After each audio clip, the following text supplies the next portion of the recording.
नतमस्तक हो करके और भगवान के विग्रह स्वरूप तेनेयं वाङ्मयी मूर्ति प्रत्यक्षा वर्तते हरि। भगवान के विग्रह स्वरूप को अपने हृदय अवस्थित करके आज इस पावन अवसर पर, पावन धरा पर भगवान के कुछ गुणानुवाद कहने का सौभाग्य प्राप्त हो रहा है। आज की इस बेला में पधारे हुए सभी महानुभावों को मेरा पुनः प्रणाम और एक बार इस व्यास पीठ से, इस श्री राम कथा के इस व्यास पीठ से आप सभी को स्वागत, अभिनंदन, सादर वंदन। इस भगवान के कथा में निमित्त बने संपूर्ण ग्रामवासी एवं मेरे बाबा के कृपा पात्र शिष्य, हमारी आवाज को आप सभी लोग सुन रहे हैं लखनऊ में बैठ करके। सभी भक्त लोग, आप सभी के अथक प्रयास से यह पावन गंगा प्रवाहित हो रही है। गोस्वामी जी ने इस पावन गंगा का नाम रखा, क्या रखा? रामचरितमानसे एहि नामा, सुनत श्रवण पाहि विश्रामा। बहुत ही प्यारा नाम रखा, श्री रामचरित मानस, और इसे 3 लाइनों में रखा, रामचरित मानस। फिर 2 सीढ़ी बतलाया, कहा मानस चरित और राम, अर्थात जिसे राम तक पहुंचना हो तो पहले मन को शुद्ध करना ही पड़ेगा,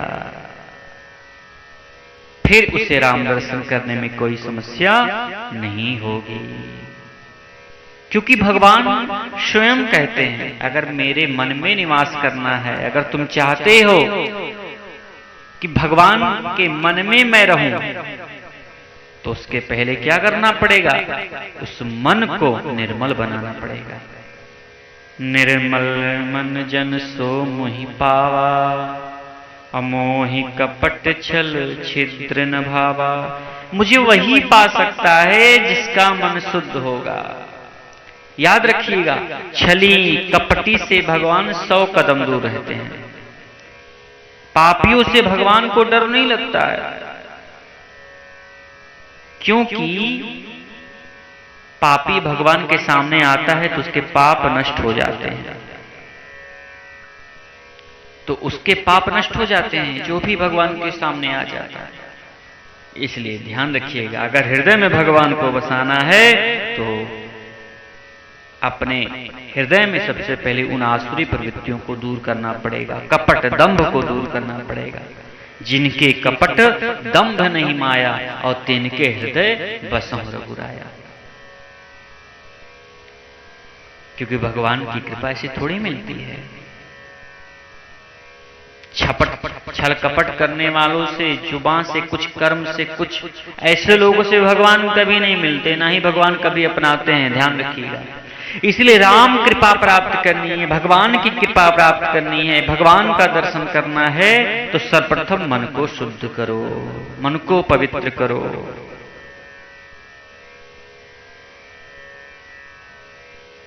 मन में गंदगी भरी रहेगी, ईर्ष्या भरा रहेगा, दुख भरा रहेगा, कष्ट लेकर के भगवान के पास आओगे तो भगवान कहां प्राप्त होने वाले हैं।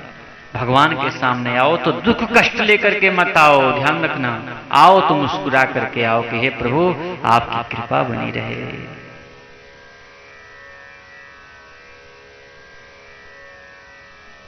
और आज भगवान की कृपा हम सभी लोगों को प्राप्त होने वाली है। राम कथा क्या है? राम कथा शशि किरण समाना, और संत चकोर करहि ते पाना। भगवान की कथा शशि के किरण के समान है, और संत लोग चकोर बनकर उस किरण का पान करते हैं।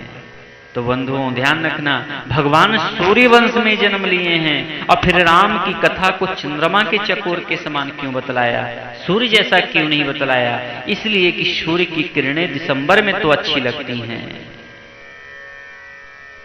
परंतु मई जून में नहीं अच्छी लगती।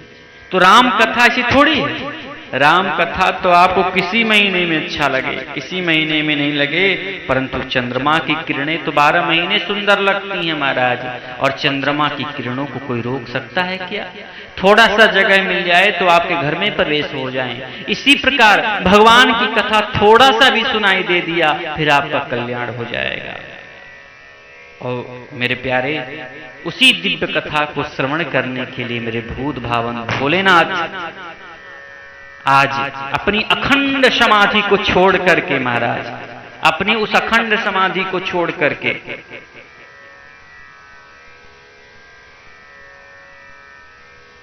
हिमालय की उस पवित्र वातावरण को छोड़ करके भगवान शिव राम कथा के प्रवक्ता हैं, लेकिन आज कुंभज ऋषि के सामने उनके आश्रम में आए हुए हैं।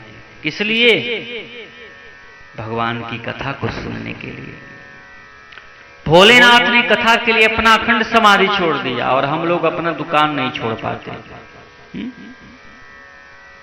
अगर मैं कहूं कि आप लोग समय से पधारिए तो आप लोग कहेंगे पंडित जी क्या आप भी परेशान करके रख देते हैं। आपकी कथा जब शुरू होती है तो उसमें हमारा दुकान लगता है, उसमें तेजी होती है हमारे व्यापार में। अगर उसी समय आ जाएंगे तो हमारा घाटा लग जाएगा। भैया आप लोग घाटा लगा करके मत आना।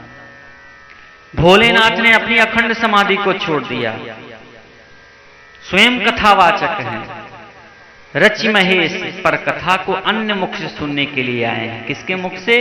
तो कहा कुंभज ऋषि, कुंभज ऋषि के आश्रम में आए हैं। और किसको लेकर के आए? साथ में अपनी पत्नी को भी लेकर के आए हैं। कितनी बड़ी महानता है भूत भावन भोलेनाथ की कि अकेले नहीं आए हैं, अपनी पत्नी को भी लेकर के आए हैं। और बंधुओं, जो हमेशा सतत भगवान का नाम लेते रहते हैं, जिनको केवल राम नाम में ही आनंद मिलता रहता है, ऐसे भूत भावन भोलेनाथ कुंभज ऋषि के आश्रम में पहुंच गए। एक बार त्रेता जुग माही, शंभु गए कुंभज ऋषि पाही। संग सती जग जननी भवानी, पूजे ऋषि अखिलेश्वर जानी। भगवान का नाम आज के समय में लोग दो परिस्थितियों में लेते हैं। एक तो जब बहुत दुख पड़ता है तब, और दूसरा जब कोई सताता है तब। जब समस्या आती है तो हमें शिव जी से शिक्षा लेनी चाहिए कि कभी भी चाहे कितनी भी समस्या हम घिरे क्यों ना हो, पर इस जिह्वा पर केवल आपका नाम आता रहना चाहिए।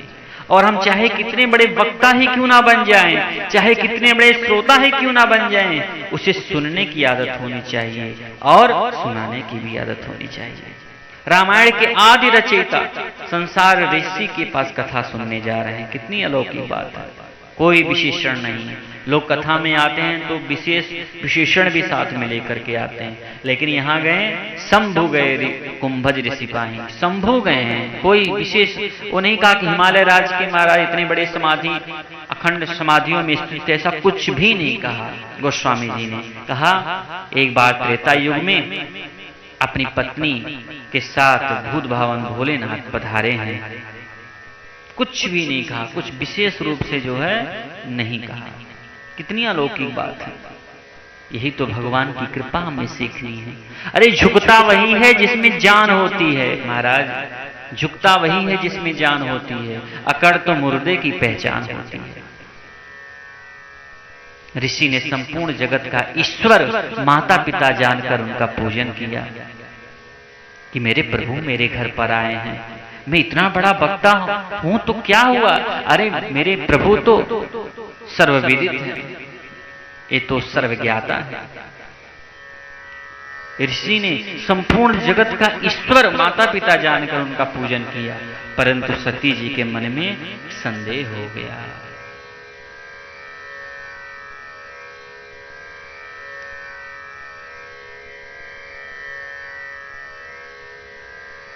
संदेह, इसी संदेह से ही तो सारा काम बिगड़ जाता है। संदेह हो गया कि कहे थे सुनाने के लिए और ये तो हमारी ही पूजा कर रहे हैं। ऋषि की विनम्रता का, ऋषि की सरलता का माता सती ने क्या कर लिया, गलत अर्थ कर लिया। और बंधु याद रखना, जो जितना बड़ा होता है वो उतना ही सरल होता है। हमारा शास्त्र भी तो कहता है विद्या ददात विनयम। अरे जिसके अंदर विद्या होता है, ज्ञान होता है, उसी के अंदर तो विनम्रता होती है।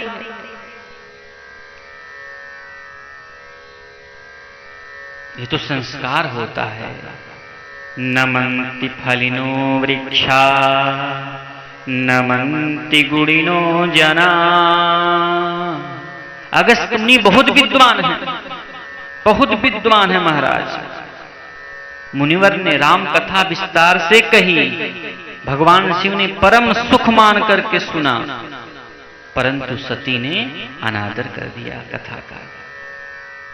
कथा को परम सुख मानकर नहीं सुनी, परम दुख मान करके सुनी। अरे ये तो मेरी पूजा कर रहे हैं, हमें क्या कथा सुनाएंगे।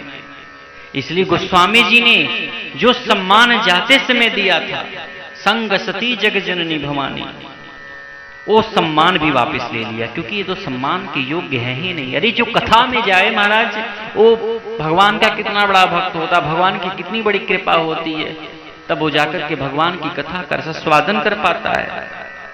लेकिन आज तुलसीदास जी ने क्या किया, माँ भगवती जगत जननी का सारा विशेषण वापस ले लिया और क्या कह दिया, वापस जा रही है तो कह दिया, मुनि सन विदा मांग त्रिपुरारी और चले भवन संग दक्ष कुमारी।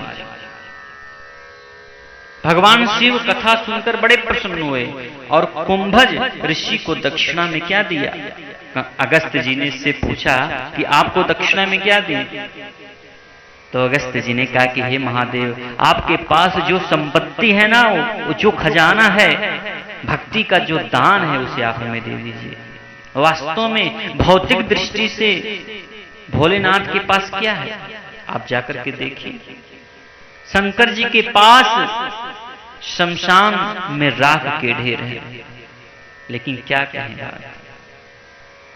कैलाश के निवासी हैं भैया, ये मेरे भूत भावन भोलेनाथ हैं, फक्कड़ बाबा है।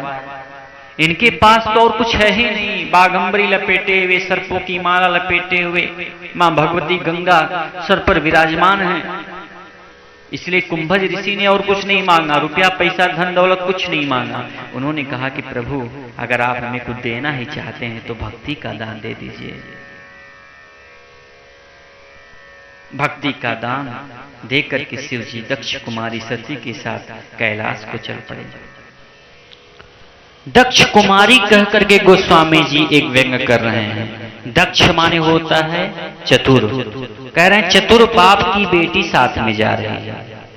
बताइए, उसने कथा का श्रवण नहीं किया, फलस्वरूप हुआ क्या, जब जा रहे थे तो शंकर जी के मन में अपने इष्ट के दर्शन की इच्छा है। हृदय विचारत जात हर कहीं विधि दर्शन होई, गुप्त रूप अवतर्यों प्रभु गए जान सब कोई। इसका मतलब है कि कथा श्रवण के पश्चात जिस इष्ट की कथा का श्रवण किया है आपने, उस इष्ट के दर्शन की प्यास बढ़ जाए महाराज, तब तो श्रवण सार्थक है। तो शंकर जी के मन में राम दर्शन की लालसा है, मन में इच्छा हुई कि मुझे अब राम दर्शन हो जाए, एक बार मैं अपने इष्ट का दर्शन कर लूं। शंकर उर अति क्षोभ सती न जानहि मरम सोई। यह क्षोभ किस बात का है? शंकर जी को तो यह तो पता है कि गुप्त रूप अवतर्यों प्रभु, लेकिन सोचा भगवान गुप्त रूप से प्रकट हुए हैं और उस रूप में यदि मुझे दर्शन भी हो गए तो मैं कैसे प्रभु के पास जाऊंगा, कैसे परिचय करूंगा, किस प्रकार से वार्तालाप होगा मेरा, और कहीं मेरी कोई चेष्टा भगवान की लीला में बाधा रूप तो नहीं बनेगी, विघ्न रूप तो नहीं बनेगी। शंकर उर अति क्षोभु, शंकर जी ये सब सोच रहे हैं, लेकिन सती जी क्या सोच रही, सती न जाने मर्म सोई, तुलसी दर्शन लोभ मन डर लोचन लालची।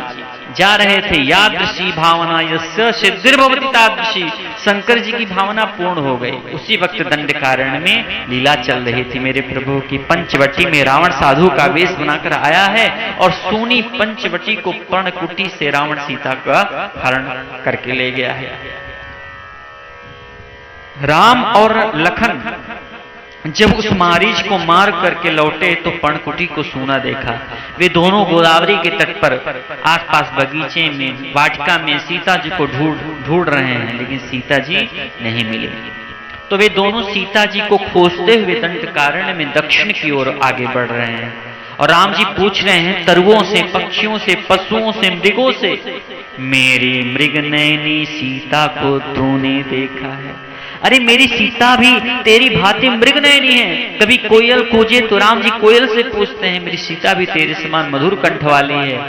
पिकचवानी, पिकवचनी, क्या तूने मेरी सीता को देखा है? क्या तूने उसकी आवाज को सुना है? हे तरुवर, तेरी शाखा आकाश में बहुत ऊंचे तक उठी हुई है। तुम तनिक चारों तरफ देख करके तो मुझे बताओ, मेरी सीता कहीं दिख रही है? और राम जी सीता के वियोग में महाराज एकदम व्याकुल हो उठे हैं, बड़े रो रहे हैं। और ऐसे राम के दर्शन शंकर जी ने किए। अब इन दोनों का, शंकर और भवानी का, अगस्त्य जी के आश्रम से उत्तर की ओर जाना और कैलाश की ओर उन दोनों का, राम और लखन का पंचवटी से निकल करके दंडकारण्य में दक्षिण की ओर बढ़ना, सीता को खोजते हुए मार्ग में मुलाकात हो गया। दर्शन हो गए शंकर जी को। शंभु समय ते ही राम ही देखा, उपजा ही अयति हर सुभिषेखा। भरी लोचन छवि सिंधु निहारी, कुसुमय जानी न कीन चिन्हारी। जय सच्चिदानंद जग पावन, अस क्यों चले ओ मनोजन सावन। उसी वक्त शंकर जी ने अपने इष्ट श्री राम का दर्शन किया। उपजा ही अति हर्ष अभिषेका, बड़े प्रसन्न हुए महाराज महादेव जी। भरी लोचन छवि सिंधु निहारी, भरी लोचन अर्थात अपने लोचन में, अपने नेत्रों में भगवान के उस दिव्य स्वरूप को भर लिया महाराज। और जैसे मंदिर में जाते हैं ना, तो हम लोग क्या कर लेते हैं, आंखें बंद कर लेते हैं। कई लोग जाते ही सीधे आंख बंद कर देते हैं। नहीं, दर्शन की भी एक पद्धति होती है। सामने खड़े हो जाओ तो फिर लोचन भर के अपने इष्ट देव का दर्शन करो। एक एक अंग का, एक एक आभूषण का, एक एक आयुध का दर्शन करो। दर्शन की यही विधि है। चरणार विंद का ध्यान करो, भगवान के मुखार विंद का दर्शन करो। सच्चिंतित भगवत चरणार विंदम, अरे भगवान के चरणार विंद में जो जो चिन्ह है उसका भी तो ध्यान करो। बंधुओं, शंकर जी क्या हैं? शंकर जी विवेक के स्वरूप हैं। भगवान का लीला चल रहा है और मैं कहीं बीच में परिचय करने, वार्तालाप करने गया तो क्या हो जाएगा? विक्षेप हो जाएगा। अस कहीं चले मनोज न सावन। कामदेव का नाश करने वाले भगवान शंकर, सच्चिदानंद तुम्हारी जय हो, सच्चिदानंद तुम्हारी जय हो कह करके दूर से ही नमस्कार करके चल देते हैं।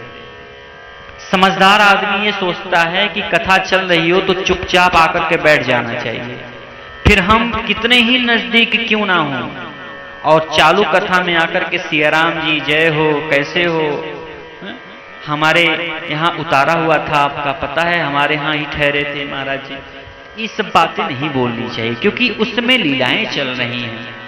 इससे चालू कथा में क्या होगा? विक्षेप होगा, वक्ता को, श्रोता को, सभी को।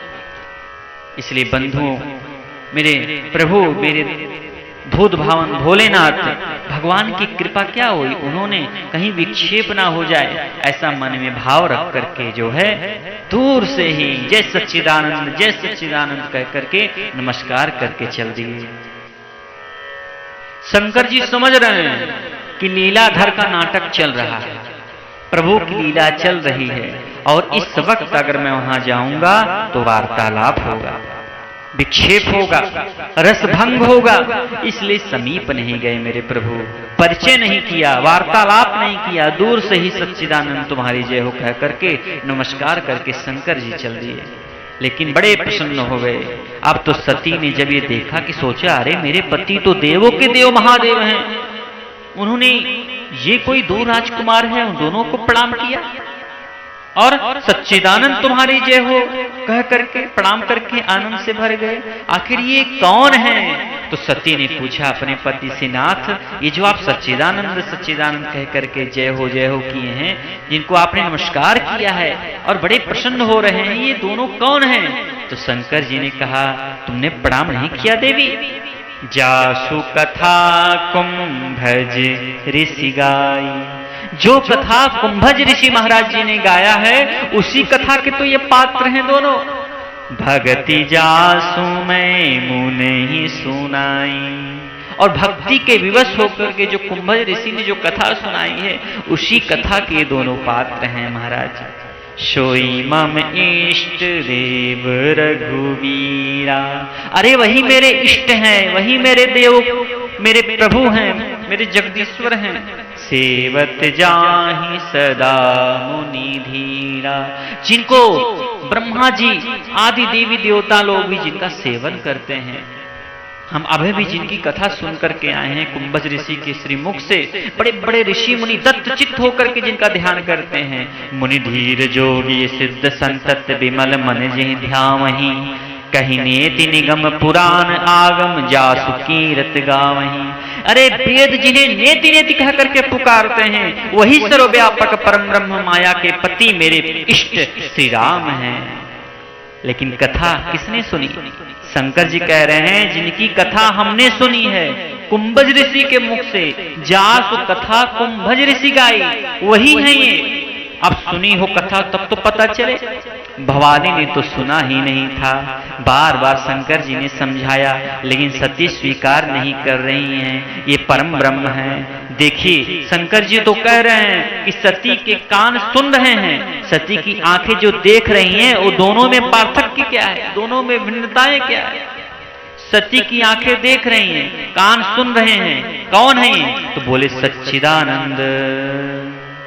आंख क्या देख रही हैं कि इसमें सत भी नहीं है, चित्त भी नहीं है, आनंद भी नहीं है। अरे ये सतरूप होते तो सत तत्व तो व्यापक होता है, वह नित्य होते तो उसका कहीं भी कभी भी अभाव नहीं होता, और जो व्यापक हो वो किसी के वियोग में नहीं रोता है, और ये तो वियोग होकर के रो रहे हैं। और ये पशुओं से पूछ रहे हैं, पक्षियों से पूछ रहे हैं, मेरी सीता को तुमने देखा है? अब इसमें चित्त जैसा, चैतन्य जैसा, आनंद जैसा कुछ दिखाई नहीं दे रहा है, सबसे उपहासास्पद शब्द लग रहा है आनंद। तो सती के कान कुछ और सुन रहे हैं और सती की आंखें कुछ और ही देख रही हैं। लाग न उर उपदेशु यद्यपि कहूं शिव बरबाहु, बारंबार शंकर जी ने समझाया लेकिन सती नहीं मानी, वह नहीं मानती, कईयों की सती नहीं मानती। ध्यान दीजिएगा मेरे गृहस्थ जनों, कईयों की सती नहीं मानती है। पूरी दुनिया तुम्हारा भले ही मान ले लेकिन वो नहीं मानेगी। तीन को समझाना सबसे बड़ा मुश्किल है महाराज। मैंने कल भी बताया था कि पत्नी, पड़ोसी और जो हमारे रिश्तेदार होते हैं, इन तीनों को समझाना बड़ा मुश्किल है। बाकी आप दुनिया को समझा सकते हैं लेकिन पत्नी को कोई नहीं समझाने वाला, चाहे वो प्रोफेसर ही क्यों ना हो, पीएचडी क्यों ना किया हो, प्राइम मिनिस्टर भी उसकी इज्जत करते हो, लेकिन पत्नी के सामने उसकी नहीं चल सकती। बोले आप ज्ञान अपने पास ही रखो, अपनी पंडिताई अपने पास ही रखो, मैं जानती हूँ सब, उनको समझाना कठिन है। और दूसरा पड़ोसी होता, वो झगड़ा भी करेगा, तेरा दीवार तूने थोड़ा इस तरफ क्यों किया, कचरा मेरे आंगन में क्यों आया। अब लोग दर्शन के लिए, चरण स्पर्श के लिए धक्का मुक्की कर रहे हैं और पड़ोसी कह रहा है अरे उसमें है क्या, रोज सुबह उठ करके दातुन घिस रहा होता है, हम रोज इसको देखते हैं। इसलिए पड़ोसी का कोई कितना ही खास क्यों ना हो महाराज, उतनी महिमा नहीं है पड़ोसी के लिए। उसमें है क्या, रोज सुबह ब्रश घिसता है, मेरे सामने ही तो ब्रश करता है। तो ऐसे लोग होते हैं, इन लोगों को समझाया नहीं जा सकता है मेरे प्यारे, चाहे आप कितने बड़े पंडित क्यों ना बन जाएं। पत्नी को, पड़ोसी को और ये जो हमारे रिश्तेदार होते हैं उन लोगों को कभी हम नहीं समझा सकते हैं। त्रेता युग का समय है, शंकर जी का वक्ता, शंकर जी जैसा वक्ता फिर भी सती को समझाने में सफल नहीं रहा, कामयाब नहीं रहा। तो आज कलयुग का समय, बोलने वाला हमारे जैसे और कई लोग यदि ना समझे तो उसमें क्या आश्चर्य है। बारंबार शंकर जी ने समझाया लेकिन सती पर कोई असर नहीं हुआ। अब देखिए, शंकर जी विश्वास के घनीभूत रूप हैं और हृदय, विश्वास क्या, हृदय का धर्म है, हृदय का स्वभाव है। ये सती कौन है? तो बोले वह मति है। श्रद्धा मति में होती है, विश्वास हृदय में होता है। ध्यान दीजिएगा, श्रद्धा जो होती है वो मति में होती है और विश्वास हृदय में होता है। आत्मा तुम गिरिजामति सहचरा प्राणा शरीरम गृहम। हृदय जो होता है कान से सुनी हुई बात पर ज्यादा भरोसा करता है। तो दिल और दिमाग, दिल सुनी हुई बात पर भरोसा करता है और दिल कान पर ज्यादा भरोसा करता है और दिमाग कान पर नहीं, आंख पर ज्यादा भरोसा करता है। हमारी आंख जो देख रही है वही हम मानेंगे, बुद्धि तो यही कहती है। तो मति रूपी इस सती की आंख कुछ और देख रही है, कान कुछ और सुन रहे हैं, इसलिए वो मानने के लिए राजी नहीं हो रही है।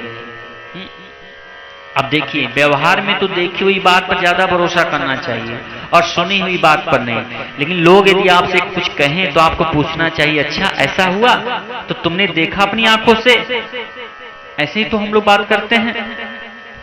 तो सती जी की आंखें कुछ और देख रही हैं, कान कुछ और सुन रहे हैं, इसलिए बार बार शंकर जी ने समझाया लेकिन सती नहीं मानी। अंत में भगवान शंकर जी ने सोचा कि मेरे कहने से भी यदि सती का संशय नहीं मिट रहा है तो मुझे लगता है कि दक्ष सुता कहूं नहीं कल्याणा। अब देखिए, शंकर जी कह रहे हैं कि दक्ष सुता कहूं नहीं कल्याणा, और दक्ष की बेटी का कल्याण नहीं है। शिव की पत्नी होती तो मान लेती, लेकिन यहाँ दक्ष की बेटी के रूप में, चतुर्बाप की बेटी के रूप में प्रस्तुति कर रही हैं।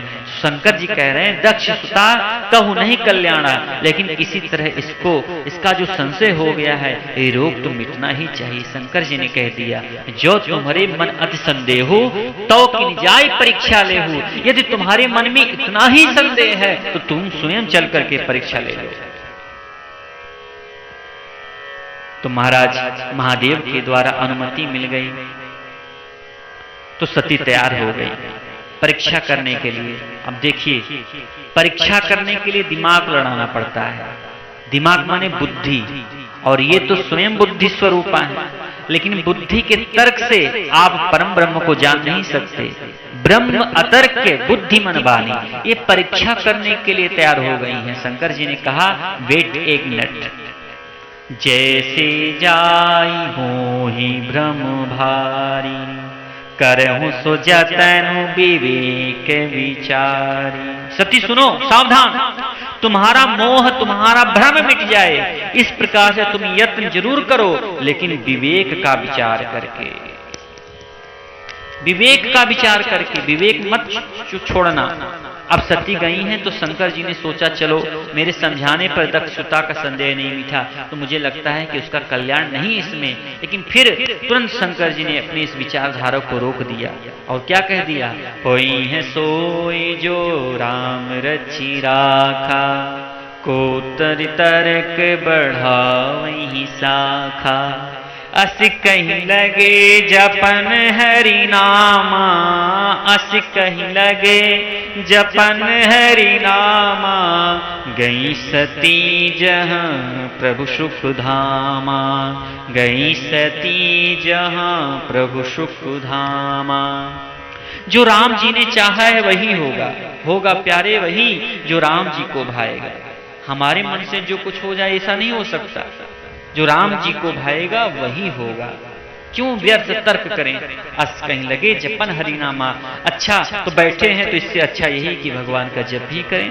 शंकर जी ने कहा सती को कि तुम परीक्षा करके आओ, मैं यहीं वट वृक्ष की छाया में तब तक बैठा हूं, तुम जाओ परीक्षा करो। इसका मतलब यह है कि वट विश्वास है तुम्हारे मन में संदेह हो तो राम के ब्रह्मत्व में, किंतु मन में कोई संदेह है तो मैं तो विश्वास की छाया में बैठा हूं। तुम जाओ और विश्वास की छाया में जो बैठा है वह व्यर्थ तर्क क्यों करे। को करी तर्क बढ़ावी शाखा, ठाकुर जी जो करेंगे वही करेंगे, अच्छा करेंगे, मेरा विश्वास है, मेरा भरोसा है। अस कहीं लगे जपन हरिनामा, भगवान का जप करने लगे। क्या जप करने लगे? सीताराम राम राम, सीताराम राम राम, सीताराम राम राम, सीताराम राम राम, सीताराम राम राम, सीताराम। और मेरे प्यारे, जब ऐसी स्थितियां आ जाएं हमारे जीवन में तो फिर कुछ भी नहीं करना चाहिए। प्रयास आपने अपनी ओर से कर लिया, जितना बन सकता था आपने प्रयास कर लिया, फिर भी बात नहीं बने तो हुई है सोई जो राम रचिरा का। को तरिक बढ़ावी शाखा, और भगवान के अंदर पूरा विश्वास, पूरा भरोसा रखते हुए तुम विश्वास की छाया में बैठ करके भगवान नाम का संकीर्तन शुरू कर दो। भगवान के नाम में इतनी ताकत है कि तुलसीदास जी कहते हैं कि मेटत कठिन कुअंक भाल के, तुम्हारे भाल में यदि कुअंक लिखे हैं, खराब लेख लिखे हैं, तुम्हारे प्रारब्ध के लेख को मिटा देने में अगर कोई समर्थ है तो भगवान के नाम में है महाराज।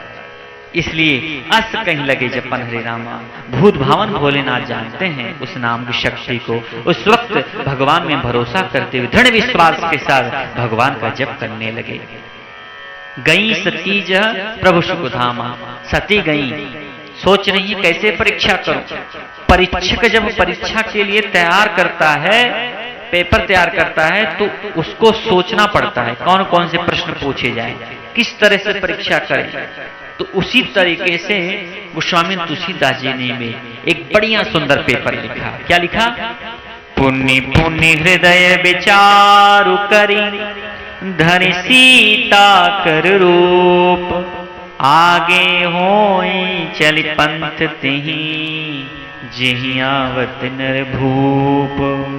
बारंबार मन में विचार किया कि किस प्रकार से परीक्षा करूं, और अंत में युक्ति मन में आई कि ये सीता की खोज कर रहे हैं और मैं सीता का रूप बना लूं, अभी पता चल जाएगा। यदि ईश्वर हैं, ब्रह्म हैं, सर्वज्ञ हैं तो पहचान जाएंगे कि मैं सीता नहीं हूं, और नहीं तो दौड़ करके आएंगे, हाथ पकड़ करके बोलेंगे, अरे जानकी तुम कहां थी, तुम्हें ढूंढते ढूंढते हम परेशान हो गए, कितने दुखी हो गए, तुम कहां चली गई थी। अभी दूध का दूध, पानी का पानी हो जाएगा। इसलिए क्या किया सीता मैया, इसलिए सती मैया ने क्या किया, धरि सीता कर रूप, और आगे होई चली पंथ तेहि, सीता का रूप ले लिया। लेकिन ये असली सीता थोड़ी है, इन्होंने सीता का रूप बनाया है, ये नकली सीता है। सीता कौन है? सीता भक्ति है, ये नकली भक्ति बना लिया महाराज।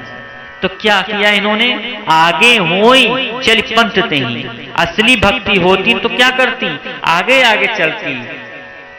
नहीं नहीं, आगे राम लखन पुनि पाछे, आगे राम है, लखन पीछे हैं और सीता बीच में चलती हैं। इसलिए भक्ति तो इस प्रकार से चलती है, राम आगे हैं, ये उसके पीछे पीछे चलती हैं, लेकिन ये बनावटी सीता का रूप है ना, नकली भक्ति है। इसलिए आगे होई चली पंथ तेहि, ये आगे आगे चल रही है।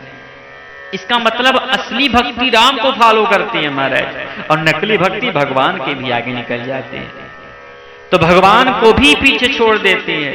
आगे होई चली पंथ तेहि, पंथ तेहि जहि आवत नरभूप। राम लखन सीता को खोजते हुए जिस मार्ग पर आ रहे थे, सीता का रूप बनाकर सती उस मार्ग पर आगे चलने लगी। उसी वक्त क्या हुआ, लक्ष्मण दीख उमाकृत वेशा, लक्ष्मण ने पहले देखा, लखन जी की दृष्टि पहले पड़ी। क्या देखा लखन जी ने, लक्ष्मण दीख उमाकृत वेशा, उमा ने जो वेश धारण किया हुआ था वो लखन जी ने देखा तो चकित हो गए, आश्चर्यचकित हो गए। लखन जी को सती माया सीता माता के रूप में, अब देखिए राम के साथ रहने वाला भी सती के कपट को जान गया। राम जी जान ले, इसमें क्या आश्चर्य है।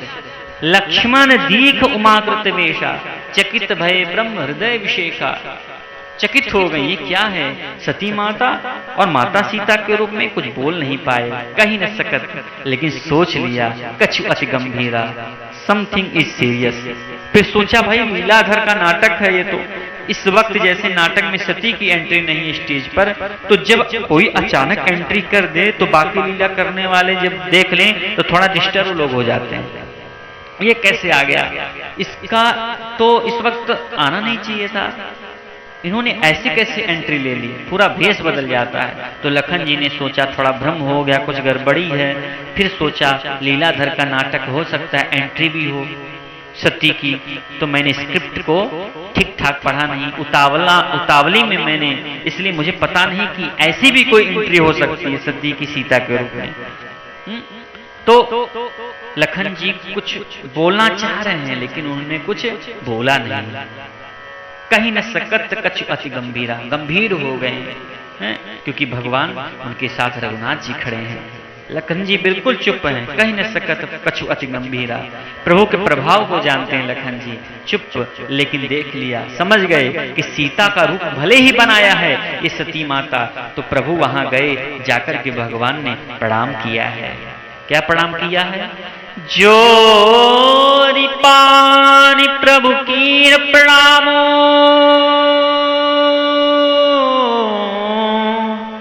पिता समेत लीन निज नामो। भगवान ने प्रणाम किया। अब इसी से समझ लेना चाहिए कि ना सती को इन्होंने मुझे जान लिया है, ये मुझे सीता के रूप में नहीं देख रहे हैं, सती के रूप में देख रहे हैं, इसलिए प्रणाम कर रहे हैं। सीता के रूप में देखते तो प्रणाम करते। जोरि पानी, हाथ जोड़े हैं प्रभु ने। क्या पति पत्नी को हाथ जोड़ता है? हाँ भैया, कईयों को तो हाथ जोड़ते मैंने देखा है, वो अलग बात है। नहीं तो सीता के रूप में यदि देखते तो क्या हाथ जोड़ते, नमस्कार करते। जोरि पानी प्रभु कीन प्रणामो, प्रभु ने प्रणाम किया। प्रणाम करने में दो भाव है। एक तो प्रणाम करने का भाव यह है कि आप सती माता है, मैंने जान लिया, मैं जानता हूं आपने सीता का रूप भले ही बनाया हो लेकिन आप हैं सती माता, मैं प्रणाम करता हूं। और दूसरा भाव यह है कि परीक्षण करने आई हैं सती माता, ये परीक्षक हैं और परीक्षा हो रही है राम जी की, तो राम जी परीक्षार्थी विद्यार्थी को तो प्रणाम करना ही चाहिए। तो परीक्षक को क्या बोल रहे हैं? गुरु जी प्रणाम। जोरि पानी प्रभु कीन प्रणाम, पिता समेत अपना नाम लेकर के दशरथ नंदन मैं राम आपको प्रणाम करता हूं। अब कोई पत्नी के साथ इस तरह से अपने आप को इंट्रोड्यूस करे तो क्या होगा बताइए? मन में विचार आना चाहिए ना, क्या हो सकता है? तो राम जी ने अपने पिता समेत अपना नाम बताया और प्रणाम किया। तो समझ जाना चाहिए था सती को, फिर भी नहीं समझी। तब राम जी को बोलना पड़ा, कहूँ बहोरी कहाँ वृष केतु, विपिन अकेली फिरहूँ कहीं हेतु। कहूँ बहोरी कहाँ वृष केतु, कहूँ बहोरी कहाँ वृष केतु, विपिन अकेली फिरहु कहीं हेतु, विपिन अकेली फिरहु कहीं हेतु। मेरे पिता शिव जी कहाँ हैं और आप इस जंगल में क्यों भटक रही हैं? इसका मतलब सीता नहीं है ये तो जान गए, लेकिन ये कौन है यह भी जान गए। बोले कहूँ बहोरी कहाँ वृष केतु, नहीं तो कौन है वह हम नहीं जानते। हम सर्वज्ञ हैं, प्रभु कौन है? सर्वज्ञ हैं, पूर्व ज्ञानी हैं, परम ब्रह्म हैं, इसलिए कौन नहीं जानता इनको। कहूँ बहोरी कहाँ वृष केतु, मेरे पिता शंकर जी कहाँ हैं और आप इस जंगल में अकेली क्यों घूम रही हैं? और दूसरा भाव यह है कि शंकर जी विश्वास हैं और ये भवानी श्रद्धा हैं, तो विश्वास से अलग होकर के श्रद्धा इस संशय के वन में क्यों अकेली भटक रही हैं? जब विश्वास से अलग हो जाती है तो श्रद्धा, तो फिर संशय के वन में भटकना पड़ता है। अब तो पता चल गया सती को, इन्होंने मुझे जान लिया है। राम बचन मृदु गूढ़ सुनी, उपजा अति संकोच, सती सभीत महेश पही, चली हृदय बड़ सोचू। अब जान गई कि इन्होंने मुझे जान लिया है, संकोच हुआ और एक भय के साथ अपने पति शंकर जी के पास गई। समीप महेश तब हंसी पूछी कुशलाद, कथा तो बड़ी लंबा है महाराज। सती जी जब जा रहे थे तो भगवान श्री राम ने और भी थोड़ा अपना प्रभाव बताया है। जब सती जी जा रहे थे शंकर जी के पास तो बड़ा आश्चर्य देखा सती ने। आगे राम लखन जिसको वे दोनों खोज रहे थे, सीता तीनों मार्ग में आगे हैं, आश्चर्य। तो मैं जिनको पीछे छोड़ करके आई हूं वो कौन है? फिर चितवा पाछे प्रभु देखा, पीछे मुड़ करके देखा तो वहां भी सीता राम लखन, फिर आगे देखा वहां भी सीता राम लखन, इधर देखा उधर देखा, हर जगह भगवान के अनंत रूप दिखाई देने लगे। हृदय कंपतन सुधि कछु नाही, मूर्छित होकर के सती नीचे गिर गई। तो भगवान श्री राम ने अपनी लीला को समेट लिया, मन ही मन मुस्कुराए और थोड़ा ज्यादा हो गया। सती मूर्छित होकर के नीचे पड़ गई। कुछ समय पश्चात सती की मूर्छा बीती, आंख खुली और सती ने देखा, क्या देखा? कछ न दीखत है दक्ष कुमारी, कुछ नहीं देखा। अब ये शंकर की अर्धांगिनी नहीं है, जगदम्बा नहीं है, ये सती नहीं है, बोले हैं दक्ष कुमारी, चतुर्बाप की बेटी ने कुछ भी नहीं देखा। गई समीप महेश तब हंसी पूछी कुशलात। और जब महादेव के पास गई तो महादेव जी ने हंसकर के पूछा, सती कुशल तो है? लीन परीक्षा कवन विधि, कहूं सत्य सब बात। अब बताओ सही सही सती बताना, लौट करके आई हैं, बताओ कैसी कैसी परीक्षा आपने लिया है, क्यों कैसे लिया है? गोस्वामी जी के शब्दों में बड़ा रहस्य है। कह रहे हैं लीन परीक्षा कवन विधि। भूत भावन भोलेनाथ पूछते हैं कि आपने कौन सी विधि से परीक्षा लिया है? पति घर में ड्राइंग रूम में बैठा हुआ वर्तमान पत्र पढ़ रहा है और पत्नी कहे कि मैं अभी सब्जी मंडी जाकर के आई, अभी रसोई बनानी है, घर में सब्जी नहीं है, और वो सब्जी मंडी जाए और आधे घंटे में लौट आए तो पति पूछे, आ गई, हेलो हाउ आर यू, कैसी हो आप, कुशल तो हो? तो बड़ा विचित्र लगता है। अभी 1 महीना मायके रहने के बाद आए तब पति पूछे कुशल, तब तो ठीक है, अभी अभी सब्जी मंडी गई, आधे घंटे में लौकी लेकर के लौटी, कुशलता पूछ रहे हैं, बड़ा विचित्र लगता है। तो शंकर जी ने कुशलता पूछी, हंस पूछी कुशलात, बोले कि वह इसलिए कि सती को संशय तो दूर हो गया कि नहीं, अब कैसा लग रहा है? भगवान ने पूछा अब कैसा लग रहा है? संदेह मिट गया, अब आप कैसे हो? दवाई लेने के बाद अब ठीक लग रहे हो कि नहीं? है? तुमने किस प्रकार की परीक्षा की मेरे प्रभु की? कहूं सत्य सब बात, सच सच बोलना। संशय का रोग इसको लागू हुआ है। शंकर जी को कहना पड़ा कि सच बोलना।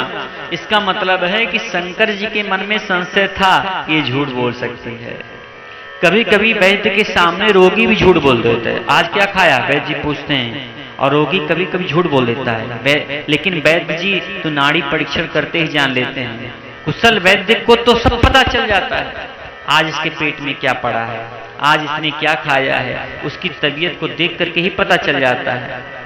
तो सच बताना, आपने कौन सी विधि से परीक्षा लिया है? कछु न परीक्षा लीन गोसाई, कीन्ह प्रणाम तुम्हारी नाई। जो तुम मैं कहा मृषान होई, जो तुम कहा सो मृषान होई। मोरेशन प्रतीत यति सोई। मैंने परीक्षा नहीं किया, मैंने भी आपकी भांति ही प्रणाम किया। बस प्रभु फर्क इतना है कि आपने दूर से प्रणाम किया और मैंने थोड़ा समीप जाकर के प्रणाम कर लिया। और उसी समय मेरे भूत भावन भोलेनाथ, तब शंकर देखूं धर ध्याना, तब महादेव जी ने उसी वक्त ध्यान धर करके देखा। अब जब झूठ बोलने वाला झूठ बोलता है तो उसमें विश्वास नहीं होता है। देखिए आत्मविश्वास के साथ बोला हुआ झूठ भी कभी कभी सफल हो जाता है, और थोड़े समय के लिए बिना विश्वास के साथ बोला हुआ सत्य भी फेल हो जाता है, विफल हो जाता है। शंकर जी को संदेह हुआ तो उन्होंने ध्यान लगा करके देख लिया, और सती ने जो कुछ किया था सब जान लिया। उन्होंने सती का रूप लिया था, मेरे प्रभु की परीक्षा की। अब मैं पूछ रहा हूं तो झूठ बोल रही है। भगवान की माया को शंकर जी ने प्रणाम किया, लेकिन सती से झूठ बुलवा दिया आपने। तो देखिए शंकर जी का उदार चरित्र। कहते हैं कि भगवान की माया ऐसी है कि बड़ी प्रबल है महाराज। सती को इतना पकड़ लिया है कि भगवान की माया ने, सती मेरे सामने अपने पति के सामने झूठ बोल रही है, अपने पति के सामने झूठ बोल रही है सती जी।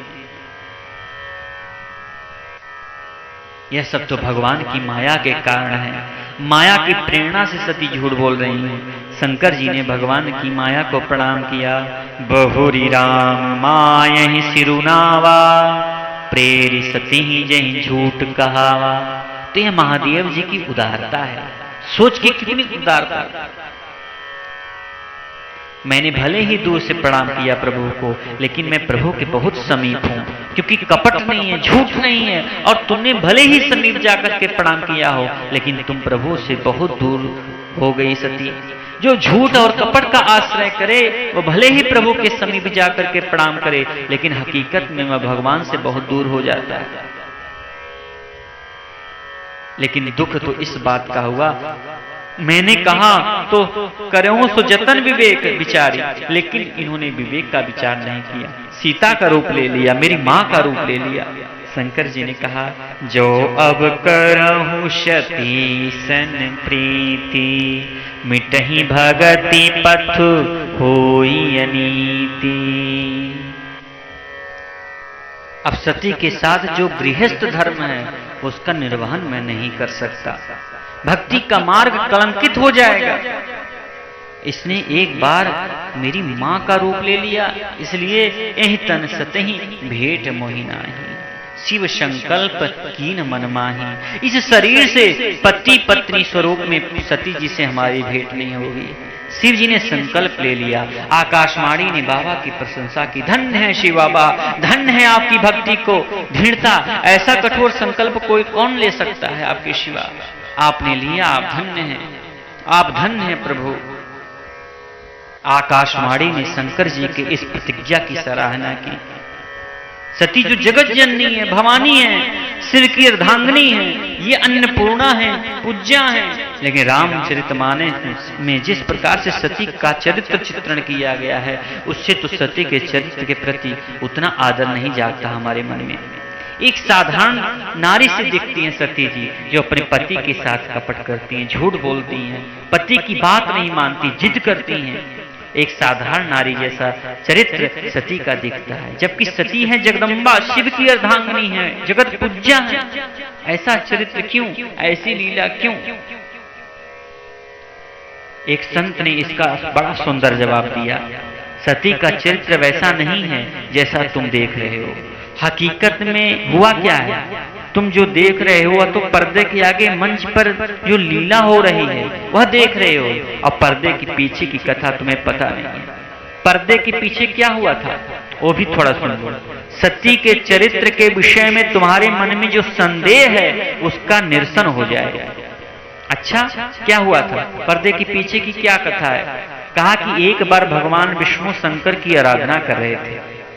शंकर और विष्णु परस्पर एक दूसरे के सेवक हैं, एक दूसरे के स्वामी हैं, एक दूसरे के सखा हैं। सेवक स्वामी सखा सिय पीके। विष्णु शिव हृदय का नाम है और विष्णु शिव जी के हृदय का नाम है। विष्णु शिव जी की आराधना करते हैं और शिव जी विष्णु की आराधना करते हैं। रामायण में आप देखते हैं कि श्री राम रामेश्वर की स्थापना करते हैं, पूजन करते हैं, स्तुति करते हैं। एक बार भगवान विष्णु शंकर जी की आराधना कर रहे थे, तब उन्होंने नियम बना लिया कि प्रतिदिन 1000 स्वर्ण कमल से शिवार्चन करना। तो रोज स्वयं भगवान विष्णु जाते सरोवर में, 1000 स्वर्ण कमल ले आते, आसन आचमन प्राणायाम संकल्प पूर्वक 1000 स्वर्ण कमल से शिव जी की अर्चना करते। नित्य का ये नियम था। एक दिन शंकर जी की अर्चना करते करते भगवान विष्णु के मन में यह प्रश्न उठा कि मैं अपने आप को शिव का भक्त तो समझ रहा हूं, लेकिन मेरी ये भक्ति प्रमाणित नहीं है। मैं स्वयं अपने आप को भक्त समझूं तो भक्ति उतनी प्रमाणित नहीं होती, लेकिन स्वयं मेरे इष्ट कहे तो मेरा परम भक्त है, तब मुझे संतोष होगा, तब मेरी भक्ति को सर्टिफिकेट मिलेगा, तब मेरी भक्ति प्रमाणिक और प्रमाणिक कहलाएगी। मन में ये भाव हो गया भगवान विष्णु के। तो शंकर जी ने क्या किया? विष्णु के हृदय हैं वो शंकर जी, विष्णु जी के हृदय में जो भाव था उसे शंकर जी जान गए। अब देखिए, प्रमाण पत्र देने से पहले, सर्टिफिकेट देने से पहले परीक्षा करनी होती है। परीक्षा में यदि सामने वाला उत्तीर्ण हो जाए फिर उसको सर्टिफिकेट मिलता है। बिना परीक्षा के यदि कह दिया कि तुम मेरे परम भक्त हो, जिसको ये सर्टिफिकेट मिला है उसको भी संतोष नहीं होगा। ये तो मुझे राजी करने के लिए बोल रहे हैं, मुझे खुश करने के लिए बोल रहे हो। इसलिए शंकर जी ने सोचा कि विष्णु को मेरे परम भक्त होने का प्रमाण पत्र देने से पूर्व परीक्षा होनी जरूरी है। चलो मैं विष्णु की परीक्षा लूंगा, देखूं तो कितना प्रेम है इनके मेरे प्रति। आज भगवान विष्णु आए, पूजा पदार्थ सब रखे हुए हैं, 1000 स्वर्ण कमल भी तैयार हैं। आचमन प्राणायाम करके हाथ में जल संकल्प ले लिया, 1000 स्वर्ण कमल से शिव अर्चना करने का। फिर पंचाक्षर मंत्र के उच्चारण के साथ एक एक स्वर्ण कमल शंकर जी के ऊपर चढ़ाते गए। ओम नमः शिवाय, ओम नमः शिवाय, ओम नमः शिवाय, ओम नमः शिवाय। भगवान शंकर ने आज विष्णु के प्रेम की परीक्षा करना चाहा। एक स्वर्ण कमल गुम कर दिया भगवान शंकर ने, और स्वर्ण कमल से अर्चना करते करते 999 कमल से अर्चना हुई। एक मंत्र बाकी रह गया, एक कमल कम पड़ गया। सोचा अरे अब एक कमल कम कैसे पड़ गया, मैं तो पूरी गिनती के साथ बैठा हुआ था, अब क्या करूं। तो संकल्प किया कि संकल्प अनुसार जब तक पूजा नहीं हो जाए तब तक उठ नहीं सकते, और यदि संकल्पानुसार 1000वां कमल ना चढ़ाए तो संकल्प भंग हो जाएगा। दोनों प्रकार से संकल्प भंग है, उठ सकते नहीं, 1000वां कमल चढ़ाने के लिए उनके पास है नहीं तो लाने भी नहीं जा सकते, 1000वां कमल चढ़ाने के उनके पास है ही नहीं। सोचा अब क्या करूं, बड़े संकट में फंस गए भगवान विष्णु, क्या करूं। तो याद आया भगवान विष्णु को कि मेरे भक्त जब मेरी स्तुति करते हैं तो कहते हैं कि प्रभु आप तो कमल लोचन हैं, आपके कर कमल हैं, आपके चरण कमल हैं। तो मेरे पास ये सब कमल है, चरण कमल है, कर कमल है, लेकिन एक चरण कमल चढ़ा दूं 1000वें के रूप में, 1000 कमल से पूजा करनी है, 1000वें कमल के रूप में मेरा एक चरण कमल, लेकिन ये कैसे हो सकता है। चरण कमल तो मैं दे नहीं सकता, फिर यदि ये दिया तो रोज सरोवर जाना है, स्वर्ण कमल को ले आना ही कैसे हो पाएगा। इसलिए चरण कमल को समर्पित करना उचित नहीं है। तो क्या करें, एक कर कमल दे दें, मेरे पास 2 कर कमल है। फिर सोचा कि मैं चल के सरोवर के पास जाऊं तो एक हाथ से कमल को खींच करके ले भी आऊंगा, लेकिन फिर दूसरे हाथ से उसकी नली को तोड़कर कमल के फूल को अलग करना, भगवान की पूजा के लिए सिद्ध करना, ये नहीं हो पाएगा। इसलिए हाथ भी दोनों चाहिए। अंत में भगवान विष्णु ने निर्णय लिया कि मेरे 2 नेत्र कमल हैं, एक नेत्र कमल यदि भगवान के चरणों में समर्पित कर दिया जाए तो शंकर जी की तो पूरी दूसरी आंख से भी देख सकूंगा, उसमें कोई ज्यादा समस्या नहीं है। मेरे आने वाले दिनों की पूजा में कोई विक्षेप नहीं होगा। अतः विष्णु ने अपने हाथ से एक कमल नेत्र को निकाल करके भगवान शंकर को समर्पित कर दिया। इसलिए पुष्पदंत कहते हैं निज मुदहर नेत्र कमलम, अपने हाथ से विष्णु ने अपना नेत्र कमल निकाल करके 1000वें कमल के रूप में शंकर जी को समर्पित कर दिया। लेकिन संकल्पित पूजन इन्होंने पूर्ण किया, और जब ये शंकर जी प्रकट हुए, विष्णु प्रसन्न होकर के बोले धन्य हैं प्रभु विष्णु जी, आप मेरे परम प्रिय भक्त हैं। और जब ये सुना अपने इष्ट के मुख से तो भगवान विष्णु बड़े प्रसन्न हो गए। वाह, सर्टिफिकेट तो मिल गया, मैं चाहता था, अब मैं प्रमाणिक भक्त हूं, प्रमाणिक भक्त बन गया। विष्णु तो प्रसन्न हो गए। मेरे इष्ट ने जब स्वयं अपने मुख से कहा कि तुम मेरे परम भक्त हो, अब मैं प्रसन्न हो गया हूं। तो अपनी सेवा से जब अपना स्वामी प्रसन्न हो जाता है तो सेवकों को कहता है कि भाई मैं तेरी सेवा से प्रसन्न हूं, तुम भी मेरे उत्तम सेवक हो। ये सुनकर के सेवक को परम संतोष होता है। आज विष्णु को परम संतोष हो गया। अब इसका उल्टा हुआ, अब शंकर के मन में भावना जगी कि मैं भी तो विष्णु का भक्त हूं, विष्णु को तो अपनी भक्ति का प्रमाण पत्र मिल गया, लेकिन मुझे अपनी भक्ति का प्रमाण पत्र नहीं मिला है। एक दिन शंकर जी विष्णु भगवान की पूजा कर रहे थे, विष्णु भगवान से कहा मेरी भक्ति को भी प्रमाण पत्र नहीं मिला है, कभी आप मेरी परीक्षा कर लीजिए। मुझे भी प्रमाण पत्र मिल जाए, यदि मैं उत्तीर्ण हो जाऊं। तो विष्णु भगवान ने कहा नहीं नहीं, ये कैसे हो सकता है महादेव जी, मैं तो आपका दास हूं और मैं तो आपका सेवक हूं। अरे कहा मैं तो आपका दास हूं, सेवक स्वामी सखा सियपी के, हम परस्पर एक दूसरे के सेवक हैं, एक दूसरे के स्वामी हैं, एक दूसरे के सखा हैं। लेकिन विष्णु ने कह दिया नहीं नहीं महादेव जी, मैं आपकी परीक्षा कैसे करूं, ये नहीं हो सकता, इनकार कर दिया महाराज। और जब भगवान विष्णु ने महादेव जी को बड़ा दुखी हो गए, वे चाहते थे कि उनकी भक्ति को प्रमाण पत्र मिल जाए, लेकिन विष्णु भगवान ने तो इनकार कर दिया। तो महादेव जी उदास रहने लगे। अब चित्र में आती है सती माता। देखिए अपने पति की उदासी को देख नहीं पाई। अब जो सती नारी होती है, अर्धांगिनी होती है, पति के हृदय को जानने वाली होती है पत्नी, तो तुरंत समझ जाती है कि कुछ गड़बड़ है, ये कुछ खाते नहीं है, दुबले होने लगे, उदास रहने लगे, पता नहीं क्या हो गया। बार बार सती ने पूछा कि आपको क्या हो गया है, आप इतने उदास क्यों रहते हैं शंकर जी, बताएं आप। लेकिन भूत भावन भोलेनाथ ने कुछ भी नहीं बताया, कुछ नहीं बताया। बड़ी चिंतित हो गई सती माता। अपने पति के लिए तो सती चिंतित होती ही है, चिंतित रहने लगी सती, और यहाँ शंकर जी उदास रहने लगे। एक दिन सती माता भगवान विष्णु के पास नहीं, प्रणाम किया। विष्णु भगवान ने कहा माता मेरे प्रभु प्रसन्न है ना। तो सती ने कहा नहीं भगवान महादेव जी प्रसन्न नहीं है, मैं इसलिए आपके पास आई हुई हूँ, पता नहीं उनको क्या हो गया है, वे उदास रहने लगे हैं। कुछ हुआ था क्या, आपको कुछ पता है? बोले हाँ, थोड़े समय पहले मुझसे कहा था कि मैं उनके प्रेम की परीक्षा करूं, लेकिन सती माता अब आप ही बताइए मैं उनकी कैसे परीक्षा कर सकता हूं, मैं तो उनका दास हूं और मेरी प्रेम की परीक्षा, और मुझे अपने उत्तम भक्त होने का प्रमाण पत्र भी दे दिया, लेकिन अब तो चाहते हैं मैं उनको प्रमाण पत्र दूं, वो भी मेरे उत्तम भक्त हैं, लेकिन मैं उनकी परीक्षा कैसे कर सकता हूं सती माता। ओहो, जब सती ने सुना, पता चला कि बात यह है मेरे पति चाहते हैं उनके प्रेम की परीक्षा हो, उनकी भक्ति की कसौटी हो, उनकी इष्ट भगवान विष्णु परीक्षा करने से इनकार कर रहे हैं। तो सती नारी हैं, सोचा चलो विष्णु इनके प्रेम की परीक्षा नहीं करेंगे, इनकी भक्ति की परीक्षा मैं करूंगी, मैं परीक्षा करूंगा कि इनका विष्णु प्रेम कैसा है। चाहते तो सर्टिफिकेट ही है ना, उनको दिलवा देना ये मेरा काम है। ये सती दक्ष सुता है, चतुर बाप की बेटी है, बड़ी बुद्धिमान है, जानती हैं क्या करना चाहिए। और जब उदास रहने लगे तो शंकर जी और उदासी से दुखी होकर के शंकर जी ने सोचा चलो प्रभु की कथा का आश्रय लिया जाए। हृदय की व्यथा को दूर करने के लिए हरि कथा ही साधन है, इसलिए एक बार त्रेता युग माही।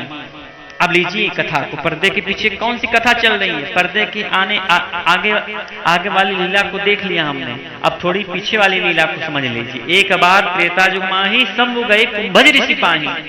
हृदय की व्यथा को मिटाने के लिए, हरि कथा का आश्रय लेने के लिए, शंकर जी कथा सुनने के लिए कैलाश के गिर शिखर से उतरे।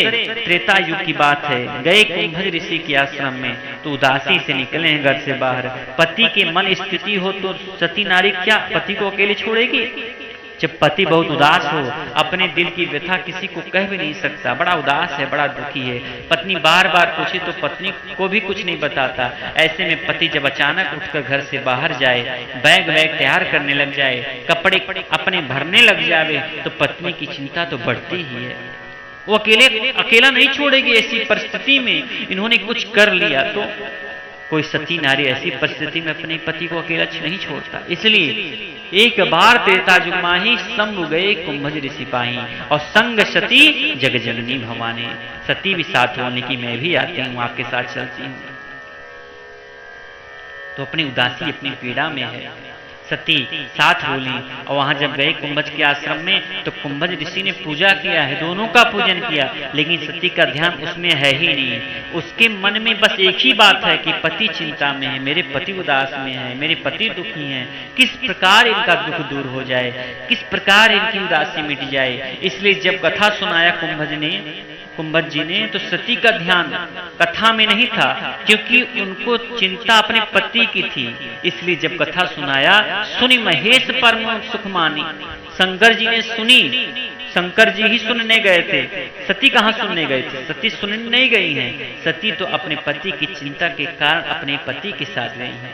पति का ध्यान रखना है सती को, यही हेतु है। इसीलिए शंकर जी ने सुनी, और शंकर जी सुनने गई थी। सुनने गए थे, सती ने नहीं सुनी। सती का ध्यान कथा में था ही नहीं, क्योंकि कथा सुनना सती का हेतु था ही नहीं। सती का हेतु था अपने पति की चिंता, अपने पति की सेवा, पति को अकेले नहीं छोड़ना है। चले भवन संग दक्ष कुमारी, संग में 7 चतुर बाप की बेटी हैं, बुद्धिमान बाप की बेटी हैं, भी चतुर हैं, बड़ी बुद्धिमान हैं। अब यहाँ भी दक्ष सुता, दक्ष कुमारी क्यों कहा पता चल जाएगा। अच्छा, शंकर जी के मन में इष्ट देव का दर्शन करने के लिए राम लखन जा रहे थे, सीता को खोजते हुए शंकर जी ने दर्शन पा लिया। एक तो कथा सुनने से व्यथा थोड़ी कम हुई थी, और फिर अपने इष्ट दर्शन पा लिया, थोड़ी व्यथा थोड़ी और